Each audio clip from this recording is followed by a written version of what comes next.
Well, I actually sent an email to Buckingham in end of July last year, and the road that's next that feeds our museum is tore up due to construction. So that's been a year-long project. So to keep operating and to spread information about our museum, I reached out to Buckingham Branch to see if they'd be interested in hosting us, having done a successful season in 2023. And it took a little bit. I thought it fell on deaf ears, but then out of the blue, about 2.5 weeks later, I got a call back from Steve, and he was ecstatic, quite interested. So a series of emails and kind of picking what time of year and what kind of cars we had, and so on and so forth.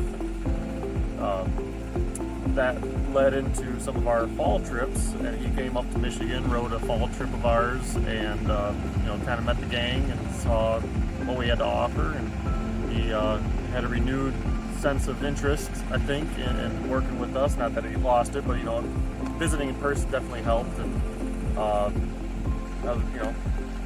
kind of kept Dean in the dark on it. It's easier to ask for forgiveness sometimes.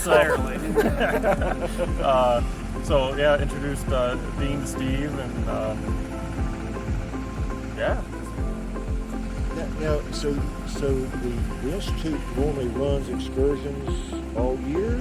What's Most of the year. Our busy season is the Christmas trains, the Christmas time, our North Pole Express in November and December.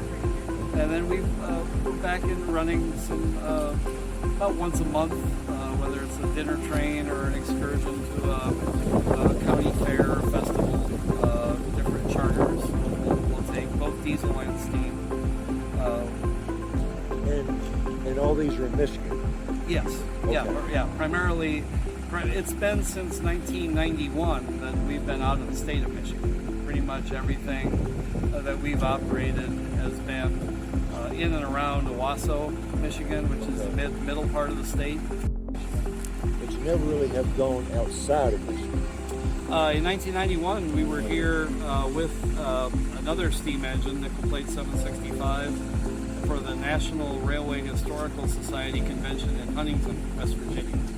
And so they ran, both locomotives ran passenger and freight demonstration trains through Chesapeake and Ohio, between Huntington and Hinton, West Virginia, in 91.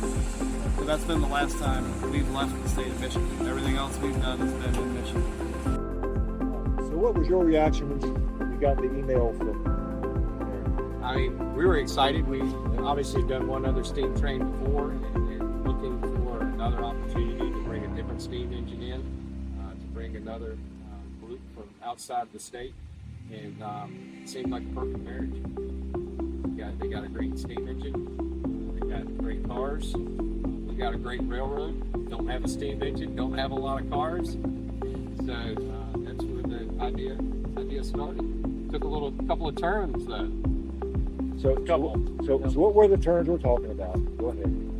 Well, early on, the sales pitch that I had was we had a steam locomotive, fresh out of a running gear rebuild, so good to go, and so it was all set to go.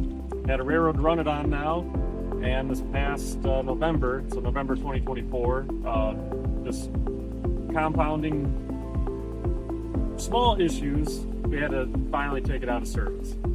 And the scope of work, it just didn't fit our timeline that we had. So,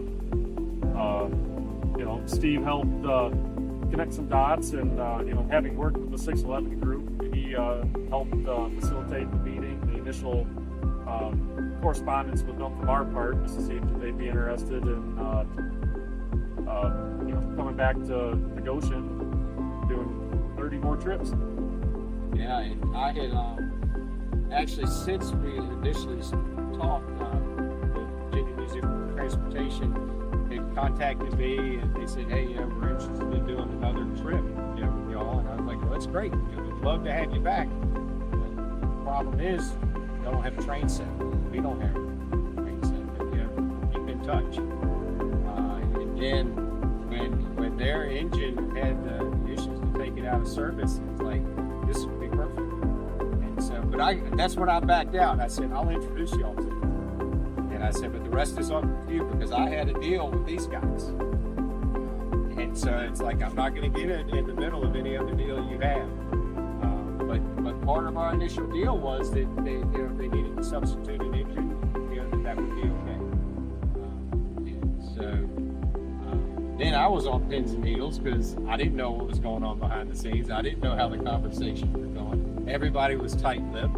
I still don't know the details of it. All I know is I got an agreement with these guys. And but anyways, we leased Norfolk Western Switzerland. And our locomotive is undergoing boiler repairs right now, even as we speak. So we're putting it back together. And this is your most famous locomotive you were talking about, which Yes. is? That was Pure Marquette 1225.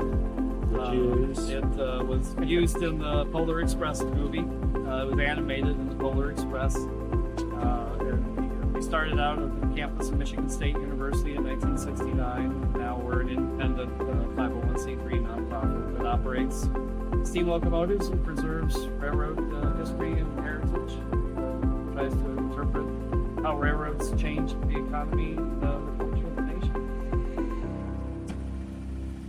So all the contracts came together by this spring or something? Yeah, this summer. This Yeah, summer? Yeah, this summer. Okay. Yeah. they were work in progress. Okay. And There's then, lots of details to work on. Anytime you're running a steam trip, there's insurance, there's various parties. We have got, there's 3 groups that we're dealing with now, but everybody's been really good. We're happy to be here. It's been fun learning about this portion of Virginia and an area that I haven't visited before, so we're happy to be here. and you like the site that Will Harrison family created. It's a wonderful boarding site for. It's a great siting. It's a perfect spot to operate a trip. Railroads, train, and steam engines in particular take a certain amount of infrastructure to operate. When you're bringing 600 to 700 people in, Will's got a great setup here of the Virginia Mechanical Preservation Society grounds. Yeah, it's a perfect spot for us. There's a lot of logistics that's bringing train cars from Michigan, which is like 1,000 miles away or something. Seems like it. About 700, I think. Yep. Yeah. With the initial talks of bringing 1225 down here, as soon as we, had interest from Buckingham, we reached out to Norfolk Southern just to make sure, moving a steam locomotive in today's day and age is not an easy thing. So they were on board. Right from the get-go, we had one of the major obstacles, or potential obstacles, was right on board, willing to support this venture. Although 1225 did not come, 10 of our passenger cars did. So they worked with us to ship them from. They took handle of them in Toledo, Ohio, and brought them down to Charlottesville. So I think it was about 675 miles over Norfolk Southern. And they've been excellent to work with too. We've met a number of their folks along the way, and it's been great. It's been one of the neat things when you got 4 different organizations and literally that aren't connected in any physical way. We got BMT out of Roanoke. We got the Buckingham Branch out of Billwood. We got Uncle Harry's. We got Will Harris here in Goshen. We got Steam Railroading Institute up in Michigan. Each one of us had a critical aspect to do. Matter of fact, ours was probably the simplest. We already had the railroad. We really had the least to really prepare for. But BMT, they were under the gun to get the 611 coming, get it ready to get it out of their repairs. But the Steam Railroading Institute, they had a lot of work that they were doing on the rail cars. They were under budget to get all that done. But we all trusted each other. We all had to rely on each other. any single failure would be a total failure. Will Harris, if you'd seen this place a week ago, doesn't look like this, even though he had done a lot of the other infrastructure work a couple of years ago. But each one of us making improvements to what we have to make it so it's a better event this year than it was 2 years ago.